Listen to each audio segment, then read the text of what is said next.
بسم اللہ الرحمن الرحیم۔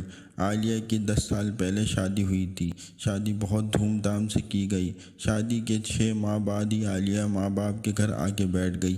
وجہ وہی شکایت جو عام طور پر ہر بہو کو اپنی ساس سے ہوتی ہے۔ ماں باپ نے بے وقوفی کی کہ بجائے اسے سمجھانے کے اس کے شوہر کو بلایا اور گھر کا مطالبہ کر دیا۔ داماد نے اپنی مجبوریاں بتائیں کہ میں الگ گھر لینے کی پوزیشن میں نہیں ہوں۔ ہاں، میں اتنا کر سکتا ہوں کہ یہ گھر میں ہی الگ ہو جائے، اپنا کھانا پکانا الگ کر لے، لیکن عالیہ کے والدین نہ مانے۔ اس کی ماں کہنے لگی کہ ہماری بچی ہم پر بھاری نہیں ہے کہ ہم اسے 2 وقت کا کھانا نہ کھلا سکیں۔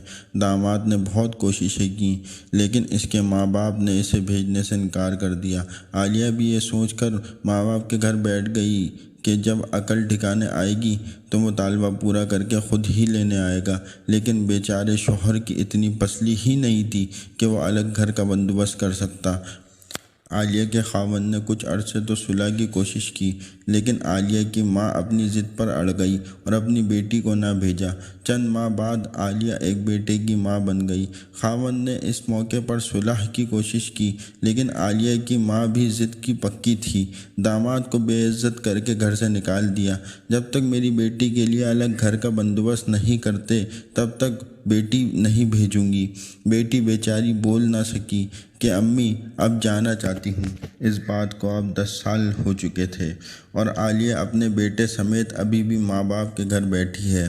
اس نے کئی بار جانے کا فیصلہ کیا لیکن ماں باپ کی عزت کی وجہ سے چپ رہی۔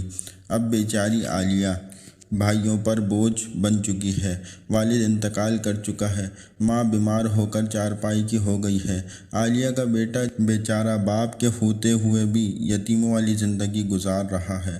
وہ اب پچھتاتی ہے اور یہ سوچ سوچ کر پریشان ہے کہ اس کی ماں کے بعد اس کا کیا بنے گا۔ ماں یہ نہیں سوچ رہی، بس اپنی بات پر اڑی ہوئی ہے۔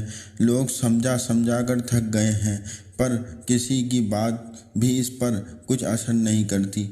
میں سوچتا ہوں کہ کچھ والدین جذبات میں آ کر غلط فیصلہ کر کے اپنی بیٹی کی زندگی تباہ کر دیتے ہیں۔ بیچاری ساری عمر بھائیوں کے طعنوں کا نشانہ بنتی ہے، ذلیل و خوار ہوتی ہے۔ وہ یہ نہیں سوچتے کہ بیٹی کی ضرورت صرف 2 وقت کی روٹی نہیں بلکہ اسے اپنے خاندان کا سہارا چاہیے۔ اس کے بچوں کو اپنے باپ کی ضرورت ہے۔